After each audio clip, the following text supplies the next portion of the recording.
Tonton nampak apa tulis atas ni? Saya tak tahu macam mana nak ajak lagi Pak Long ni. Dia punya benak tu another level tau. Sebelum saya ulas, saya nak minta kepada tuan-tuan yang tengok video ni, jangan lupa untuk share dan repost video ni kepada seramai mungkin rakyat Malaysia, biar semua orang tahu betapa benaknya Pak Long ni. Dan jangan lupa untuk follow saya sekali, okey?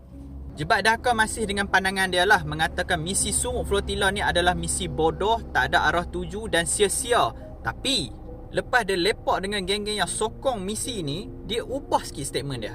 Dia kata kalau aku tak dapat info yang jelas berkenaan misi ni, aku tak dapat info yang jelas berkenaan strategi misi ni, memang salah geng-geng Sumuk ni lah, sebab tak share dengan aku, sebab tak share dengan orang awam.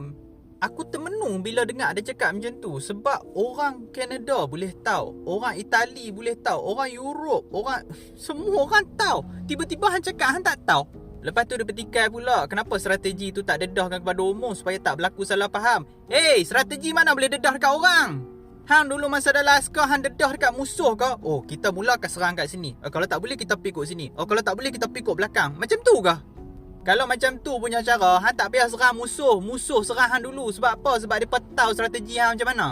Takkan benda simple macam tu pun hang tak boleh nak fikir. Kata bekas askar, siap ada orang cakap bekas special force lagi. Special force pula bapak apa macam ni, tak boleh nak fikir. Satu lagi aku nak pesan sebelum hang buat video tu, baca-bacalah dulu, cari-cari dulu info berkenaan isu tu ha. Sebab nanti kalau orang cok hang pala tahu payah. Jadi apa pandangan tuan-tuan berkenaan isu ni? Jangan lupa untuk komen dan jangan lupa untuk follow saya sekali, okey?